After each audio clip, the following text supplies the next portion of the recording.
الحمد لله نحمده ونستعينه ونستغفره ونعوذ بالله من شرور أنفسنا ومن سيئات أعمالنا من يهده الله فلا مضل له ومن يضلله فلا هادي له وأشهد أن لا إله إلا الله وحده لا شريك له وأشهد أن محمدًا عبده ورسوله يا أيها الذين آمنوا اتقوا الله حق تقاته ولا تموتن إلا وأنتم مسلمون يا أيها الناس اتقوا ربكم الذي خلقكم من نفس واحدة وخلق منها زوجها وبث منهما رجالا كثيرا ونساء واتقوا الله الذي تساءلون به والأرحام إن الله كان عليكم رقيبا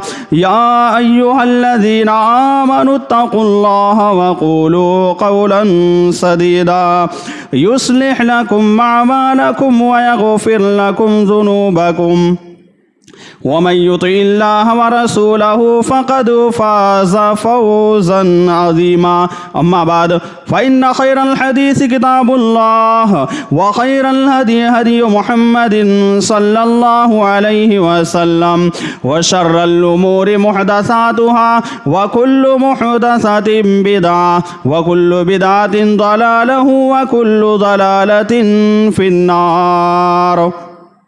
قال الله تبارك وتعالى في القرآن المجيد والفرقان الحميد أعوذ بالله من الشيطان الرجيم بسم الله الرحمن الرحيم قاف والقرآن المجيد بل عجبوا أن جاءهم منذر منهم فقال الكافرون هذا شيء عجيب أإذا متنا وكنا ترابا ذلك رجل بعيد قد علمنا ما تنقص الأرض منهم وعندنا كتاب حفيظ بل كذبوا بالحق لما جاءهم فهم في أمر مريج أفلم ينظروا إلى السماء فوقهم كيف بنيناها وزيناها وما لها من فروج والأرض مددناها وألقينا فيها رواسي وأنبتنا فيها من كل زوج بهيج تبصرة وذكرى لكل عبد منيب ونزلنا من السماء ماء مباركا فأنبتنا به جنات وحب الحصيد والنخل باسقات لها طلع نضيد رزقا للعباد وأحيينا به بلدة ميتا كذلك الخروج كذبت قبلهم قوم نوح وأصحاب الرس وثمود وعاد وفرعون وإخوان لوط وأصحاب الأيكة وقوم تبع كل كذب الرسل فحق وعيد أفأعينا بالخلق الأول بل هم في لبس من خلق جديد. قال الله تبارك وتعالى في القرآن المجيد والفرقان الحميد أعوذ بالله من الشيطان الرجيم بسم الله الرحمن الرحيم كل نفس ذائقة الموت وإنما توفون أجوركم يوم القيامة فمن زحزح عن النار وأدخل الجنة فقد فاز وما الحياة الدنيا إلا متاع الغرور. معزز سامعین اکرام، خواتین حضرات، قبل اس کے کہ میں اپنے موضوع کو آگے بڑھاؤں، جس موضوع کو آج میں نے اس جمعہ کے لیے انتخاب کیا ہے، اس سے پہلے کچھ تنبیہ میں کر دینا مناسب سمجھتا ہوں. پہلی بات یہ ہے کہ نبی صلی اللہ علیہ وسلم کی حدیث آتی ہے، آپ نے بیان کیا کہ جب بھی کوئی آدمی مسجد کے اندر داخل ہوتا ہے تو اس کے اوپر یہ واجب ہو جاتا ہے کہ بیٹھنے سے پہلے 2 رکعت نماز پڑھ لے. آج ہمارے تقریباً 4-5 بھائی جس کو میں نے ممبر سے بیٹھ کر کے دیکھا، وہ آئے اور بغیر 2 رکعت سنت پڑھے ہوئے بیٹھ گئے، جبکہ یہ نبی کریم صلی اللہ علیہ وسلم کی حدیث کے خلاف ہے. اس لیے آپ اٹھیے اور 2 رکعت نماز سنت پڑھ لیجئے تاکہ آپ گنہگار نہ ہوں. اسی طرح سے آپ تمام لوگوں کو یہ معلوم ہونا چاہیے کہ پہلے صف کی بہت ہی زیادہ فضیلت ہے. نبی صلی اللہ علیہ وسلم نے بیان کیا کہ اگر لوگوں کو اذان کی اہمیت اور اسی طرح سے پہلی سب کی فضیلت معلوم ہو جائے تو لوگ آپس میں لڑنے لگیں گے، جھگڑنے لگیں گے۔ اگر ان کو گھٹنوں کے بل آنا پڑے، جس طرح سے بچے چلتے ہیں اس طرح سے چل کر آنا پڑے، تو پہلے سب میں پہنچنے کی ہر حال میں کوشش کریں گے۔ اس لیے آپ جب آئیں تو ہمیشہ پہلے سب میں بیٹھنے کی کوشش کریں۔ ادھر بھی جگہ خالی ہے، یہاں پر بھی خالی ہے، پہلے آپ پہلی سب کو مکمل کیجئے، اس کے بعد دوسری سب کو مکمل کیجئے۔ اس فضیلت کو ہمیشہ سامنے رکھتے ہوئے بیٹھنے کا اہتمام کرنا چاہیے۔ ایک تو مجلس اور مسجد کے آداب کے مطابق ہے، چونکہ جو بعد میں آئیں گے ان کے لیے کوئی دقت اور پریشانی نہیں ہونی پائے گی۔ آئیے میں اب آپ کو اصل موضوع کی طرف لے کر کے چلنا چاہتا ہوں۔ اس سے پہلے ہم اللہ رب العالمین کی حمد و ثنا، اس کی کبریائی اور اس کی بڑائی بیان کر دینا مناسب سمجھتا ہوں کہ جس نے ہم تمام انسانوں کو اس روئے زمین پر پیدا کیا اور پیدا کرنے کے بعد یوں ہی ہماری رشد و ہدایت کے لیے بے شمار انبیاء کرام کو پے در پہ بھیجتا رہا، مبعوث کرتا رہا۔ انہی انبیاء کرام میں سے ہمارے آخری نبی جناب محمد رسول اللہ صلی اللہ علیہ وسلم ہیں، جنہوں نے ہم کو سیدھے راستے کی طرف رہنمائی کر دی، سیدھا راستہ بتلا دیا۔ اب ہماری یہ ذمہ داری بنتی ہے کہ ہم اس سیدھے راستے پر چلنے کی کوشش کریں۔ میرے بھائی اور دوستو، جس آیت کریمہ کو میں نے آپ حضرات کے سامنے پیش کیا، اس آیت سے آپ میں سے اکثر و بیشتر لوگ سمجھ گئے ہوں گے جو قرآن مجید کی تلاوت کرتے ہوں گے یا قرآن مجید کو ترجمے اور تفاسیر کے ساتھ پڑھتے ہوں گے، ان کو معلوم ہو گیا ہوگا کہ میرا موضوع کیا ہے۔ میرا موضوع ہے موت کی حقیقت، کہ موت ہے کیا چیز۔ موت ایسی منزل ہے جہاں سے ہر انسان کو گزرنا پڑے گا۔ موت ایک ایسا دروازہ ہے جس دروازے سے ہر انسان کو کسی نہ کسی دن داخل ہونا پڑے گا۔ موت وہ کڑوا گھونٹ ہے جسے ہر انسان کو کسی نہ کسی حال میں پینا پڑے گا۔ موت وہ آغوش ہے جہاں پر ہر انسان کو کسی نہ کسی وقت جا کر کے سونا پڑے گا۔ میرے بھائی اور دوستو، لفظ موت انسان سنتے ہی انسان کے خیالات میں طرح طرح کی پریشانیاں پیدا ہو جاتی ہیں۔ انسان بالکل حیران ہو جاتا ہے، پریشان ہو جاتا ہے جب صبح سویرے اٹھ کر اپنے خاندان کے افراد میں سے، اپنے خاندان کے گھرانے والے لوگوں میں سے کسی کی موت کی خبر اس کے کانوں تک ٹکراتی ہے اور اس کے کانوں تک پہنچتی ہے تو فوراً وہ مدہوش ہو جاتا ہے، اس کا دل و دماغ کام کرنا بند کر دیتا ہے، اس کے ہاتھوں میں اور اس کے پیروں میں لڑکھڑاہٹ طاری ہو جاتی ہے۔ اس آدمی کے سامنے دنیا کی کوئی چیز نظر نہیں آتی ہے، ساری کی ساری چیزیں اجنبی اور اس کے لیے بیابان اور جنگل کی طرح نظر آنے لگتی ہیں۔ میرے بھائی اور دوستو، موت ایک ایسا موضوع ہے جس کو سن کر پتھر جیسا دل رکھنے والا انسان بھی موم ہو جاتا ہے۔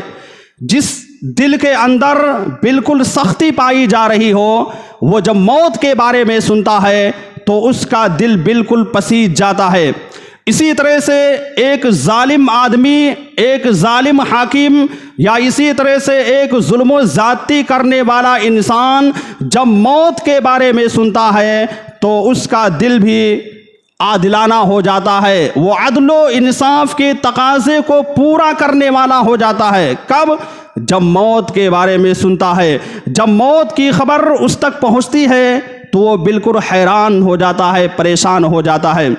اسی طرح سے ایک بد کردار انسان، ایک غیر اخلاق والا انسان جو اپنی زندگی میں برائیاں کرتا رہتا ہے، جو ہمیشہ معصیت میں، نافرمانیوں میں مبتلا رہتا ہے، جب وہ موت کے بارے میں تذکرہ سنتا ہے تو بد کردار سے اچھا کردار والا ہو جاتا ہے، بہترین انسان وہ بن جاتا ہے۔ اسی طرح سے ایک متقی اور پرہیزگار بندہ اپنے تقوی میں اور زیادہ بڑھ جاتا ہے۔ جو پہلے فاسق و فاجر ہوا کرتا تھا، جو پہلے نافرمان ہوا کرتا تھا، رب العالمین کی باتوں پر وہ عمل نہیں کیا کرتا تھا، جب وہ موت کا تذکرہ اپنے سامنے سنتا ہے تو وہ بالکل بہترین انسان بن جاتا ہے۔ میرے بھائی اور دوستو، یہ دنیا کی زندگی، جس زندگی میں ہم اور آپ جی رہے ہیں، جس زندگی میں ہم اور آپ اپنی عیش و عشرت کی زندگی گزار رہے ہیں، یہ دنیا کی زندگی ہمیشگی والی زندگی نہیں ہے۔ ایک بات کو یاد رکھنا کہ یہ زندگی جو ہم کو ملی ہوئی ہے، اس کے بارے میں ہمیں یہ سوچ کر کے چلنا ہے کہ یہ عارضی زندگی ہے، وقتی زندگی ہے، چند لمحے کے لیے اللہ رب العالمین نے ہم تمام انسانوں کو یہاں پر بھیجا ہے، اور چند لمحے کے بعد ہم تمام لوگوں کو اس دنیا کو چھوڑ کر کے جانا پڑے گا۔ اور اس زندگی کا جہاں پر خاتمہ ہوگا، جہاں پر یہ زندگی ختم ہوگی، اسی دوسری زندگی کا نام موت ہے، اسی دوسری زندگی کا نام موت ہے۔ یہ موت اتنا بڑا حادثہ ہے، یہ موت اتنا بڑا واقعہ ہے، یہ موت اتنا بڑا صدمہ ہے کہ انسان کی زندگی میں جب موت کے بارے میں وہ سنتا رہتا ہے، اس کا تذکرہ جب اس کے دل و دماغ کے اندر آتا رہتا ہے، تو وہ انسان بہترین انسان بن جاتا ہے۔ میرے بھائی اور دوستو، کائنات کی اور بھی بہت ساری مخلوقات موجود ہیں۔ اس کائنات کے اندر صرف انسان ہی نہیں رہتے ہیں، بلکہ بہت ساری مخلوقات کو اللہ رب العالمین نے پیدا کیا ہے، لیکن ان کی کمی کیا ہے؟ ان کی کمی یہ ہے کہ اللہ رب العالمین نے انہیں بے شعور بنایا ہے۔ ان کے پاس عقل موجود نہیں ہے، ان کے پاس بات چیت کرنے کی صلاحیت موجود نہیں ہے، ان کے پاس سمجھنے کا ملکہ موجود نہیں ہے۔ وہ جانوروں کی طرح زندگی گزارتے ہیں، جانور ہیں، چرند و پرند ہیں۔ ان کی زندگی کا خاتمہ اسی موت کے ساتھ ہو جاتا ہے۔ یہی موت ان کی زندگی کو ختم کر دیتی ہے۔ اللہ رب العالمین نے ان کے لیے کوئی جزا اور کوئی سزا متعین نہیں کر رکھا ہے۔ اللہ رب العالمین ان جانوروں کو، چاہے وہ چرند و پرند ہوں، چاہے جانور ہوں، چاہے وہ نباتات ہوں، ان کا حساب و کتاب اللہ رب العالمین نہیں لے گا۔ لیکن اسی جگہ پر اللہ رب العالمین نے ہم کو بھی پیدا کیا ہے، تو اللہ رب العالمین ہمارا حساب و کتاب لے گا۔ کیوں لے گا؟ اس کی وجہ یہ ہے کہ اللہ رب العالمین نے ہمیں عقل والا بنایا ہے۔ اللہ رب العالمین نے ہمیں مخلوقات میں سب سے بہتر مخلوق بنایا ہے۔ اللہ رب العالمین نے ہمیں سب سے بہتر انسان بنایا ہے۔ اس وجہ سے اللہ رب العالمین ہمارا امتحان لے گا، اور ہم کو اس کے بارے میں باقاعدہ رب العالمین کے سامنے جواب دہ ہونا پڑے گا۔ یہ چرند و پرند، یہ جانور اور یہ انسان جو اس روئے زمین پر پائے جاتے ہیں، سب کو موت کے تلخ جام کو پینا پڑے گا، سب کو موت کا کڑوا گھونٹ نگلنا پڑے گا۔ کوئی بھی انسان ایسا موجود نہیں ہے، یا کوئی بھی چرند و پرند ایسا موجود نہیں ہے کہ جس کو یہ کڑوا گھونٹ پینا نہ پڑے، جس کو موت نہ آئے۔ ایسا ہو ہی نہیں سکتا ہے۔ رب العالمین نے قرآن مجید کے اندر صاف لفظوں میں بیان کر دیا۔ کیا کہا؟ کل نفس ذائقۃ الموت وَإِنَّمَا تُوَفَّوْنَ أُجُورَكُمْ يَوْمَ الْقِيَامَةِ فَمَنْ زُحْزِحَ عَنِ النَّارِ وَأُدْخِلَ الْجَنَّةَ فَقَدْ فَازَ وَمَا الْحَيَاةُ الدُّنْيَا إِلَّا مَتَاعُ الْغُرُورِ، کہ ہر نفس کو، ہر متنفس کو، ہر انسان کو موت کا کڑوا گھونٹ پینا پڑے گا۔ کل نفس ذائقۃ الموت وَإِنَّمَا تُوَفَّوْنَ أُجُورَكُمْ يَوْمَ الْقِيَامَةِ، اور ایسے لوگوں کو قیامت کے روز مکمل بدلہ دیا جائے گا، پورا کا پورا بدلہ اللہ رب العالمین کل قیامت کے روز تمام انسانوں کو عطا کرنے والا ہے۔ آگے اللہ رب العالمین نے بیان کیا، فمن زحزح عن النار، کہ جو شخص نار جہنم سے بچا لیا گیا، جہنم کی جو بھڑک ہے، جہنم کی جو آگ ہے، اس آگ سے جو انسان بچا لیا گیا، وَأُدْخِلَ الْجَنَّةِ، اور جنت کے اندر ایسے انسان کو داخل کر دیا گیا، جنت میں انٹری کا سرٹیفکیٹ جس انسان کو مل گیا، فقد فاز، وہ انسان کامیاب ہو گیا۔ اس انسان کی زندگی میں کامیابی نصیب ہو گئی، اس انسان کی زندگی انتہائی زیادہ بہتر بن جائے گی۔